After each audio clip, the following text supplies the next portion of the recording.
So I wanted to start this video off by referencing Draymond Green's NBA Draft.net comparison and then just kind of carrying things on from there. And I'm going to do that. But I randomly just remembered that NBA Draft.net compared Deshaun Stevenson to Michael Jordan. A lot of you guys may not remember Deshaun Stevenson, but this guy was not Michael Jordan in the slightest. I'm not going to act like Deshaun wasn't a good player, but he just wasn't Michael Jordan. To me, the pinnacle of his NBA career was teaming up with Soulja Boy and beefing with LeBron James and Jay-Z. You know what? I might need to do a video on this whole situation. Anyways, this NBA Draft.net comparison was so bad that NBA Draft.net actually wrote a disclaimer on Deshaun Stevenson's NBA Draft.net profile. To sum up this disclaimer, they basically stated that Deshaun Stevenson was a monster in high school and not going to college had a bad effect on him. And regardless of that, comparing anybody to Michael Jordan was always going to be a mistake. And then they went on to say that these other sites did dumb things too. Well, what about them? I really do love NBA Draft.net, so I'm not trying to crap on them. This was just one of their unbelievable misses. For every unbelievable miss that they have, they do have some pretty strong hits. Though their player comparison for Draymond Green wasn't necessarily accurate, their scouting report was, calling Draymond Green the ultimate glue guy, an overachiever, and somebody that makes everybody around them better while being a spectacular leader. This would all translate to the next level. I really do think that some people forgot how good a young Draymond was. Don't make me bust out the clips of Draymond in Summer League hezzying people. On a serious note, as much as I hate the Golden State Warriors dominating my favorite team, I'm able to appreciate everything that Steph, Clay, and Dre have done for the game of basketball. It blows my mind that there's even this small possibility that their run together may be coming to an end. Some of what I tell you guys this video might shock you. Anyways, let's get right into it. July 27th, The Athletic would drop a report that stated that Green, according to sources, wants and believes that he deserves a maximum contract extension from the Warriors, and that August 3rd is when he'd be able to sign his desired 4-year extension. Reportedly, all indications are that the Warriors have no plans to offer Green a maximum contract extension, and there isn't any current traction on any type of extension at all. When I saw this, I thought to myself that there's no way that at this moment in time that Draymond really does believe that he's worth a maximum contract extension. If Draymond, by some stretch of the imagination, was able to secure a maximum contract extension from the Golden State Warriors, it would be for what he's done for them and not necessarily what he's going to do. Now, don't get it wrong, Draymond's a very good player in the NBA, but unfortunately for various reasons, he's already shown signs of decline. Now, Draymond demanding a max isn't necessarily the end of the world. But what I'm going to tell you guys next is where things start to really get a little spooky. Reportedly, while his desire is to remain with the Warriors, Green is said to be willing to explore his outside options to get the kind of contract that he wants.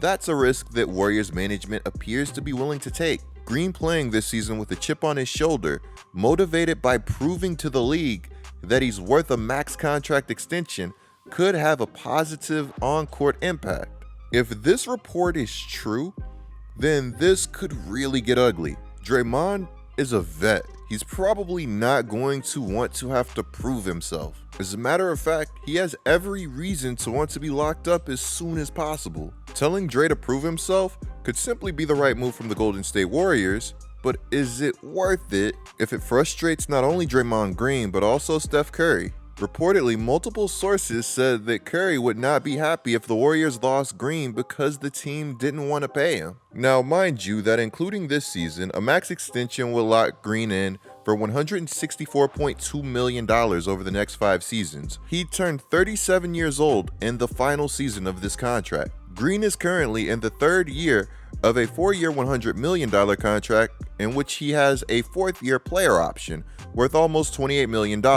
Again, meaning that there's a possibility that this upcoming season could be Draymond's last season as a Golden State Warrior, if his threats are valid. Now, do I think that Draymond's threats are valid? I don't really think so. And if I was a Warriors fan, I really wouldn't worry too much. But in today's NBA, I feel like you never really know, especially when you're dealing with Clutch. For those of you that don't know, Clutch is the agency that currently represents Draymond Green. Clutch is currently operated by LeBron James' good friend Rich Paul. Clutch is notorious for getting players to their desired situations by any means necessary. When a player signs with Clutch, there's a running joke that said player will either be seeking a massive contract soon, a new situation, or to just join LeBron James as the Lakers. Well, we're not going to get into that right now. Clutch has been very successful in getting the players that they value paid. There was that whole Nerlens Noel situation where Noel claimed that Rich was responsible for losing him $58 million, which was absolutely brutal, but ultimately, at the end of the day, Clutch is still Clutch if they value you. That part is big. Do I think that they value Draymond Green? Absolutely. Hate on Clutch if you want, but I feel like one way or another that they usually get the job done. Take it from somebody that has been clutched before and gracefully ignored all of the red flags. Remind me, where is Anthony Davis playing basketball right now? If I were to put on my tinfoil hat, I'd notice that there's a growing relationship between LeBron James and Draymond Green.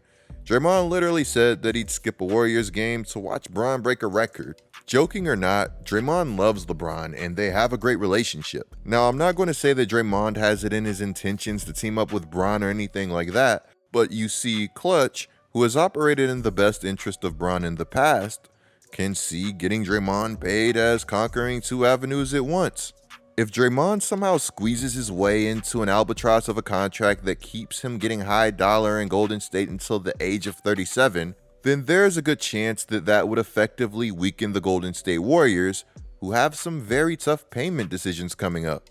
And you about to get a bag. You about to get a bag. No. You about to get a bag. We about to get a bag. We about to get a bag. We all want to get a bag. For example, not only do they have Draymond, but they also have Andrew Wiggins, Jordan Poole, and they have to make a decision on Klay Thompson, who got a lot of hate this past season, but I thought that he looked pretty good, all things considered. According to Slater and Thompson of The Athletic, there's a world where the Golden State Warriors simply pay everybody, where they reward everybody with hefty contract extensions. But you see, paying everybody, according to Slater and Thompson of The Athletic, would result in astronomical luxury tax penalties for the Golden State Warriors, putting them way beyond the record $362 million that they paid this last season. This is a stratosphere that Warriors owner Joe Lacob has transparently said that he's unwilling to touch. Guys, if you were the Golden State Warriors, what would you do in this situation? What do you think that Draymond Green is worth? Personally,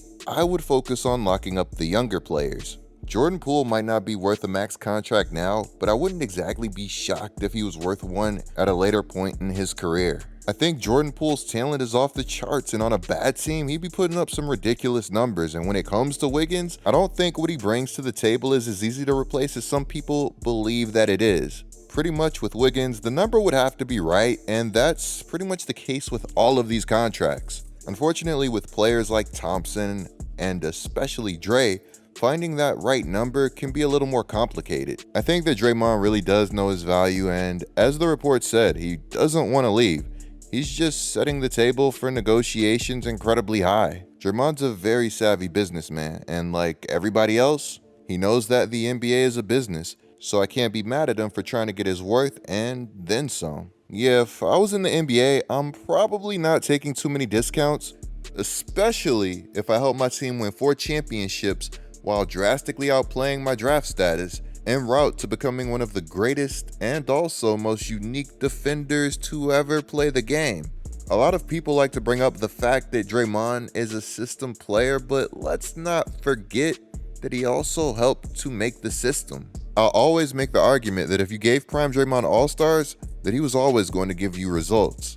I always viewed young Dre as a bit of a ditto. I guess if you get it, you get it. Let me know what you guys think of everything down in the comments below. Clicking the video on the screen right now is a great way to support my channel. I'm Get Like Coop, bringing you guys the scoop until our next upload.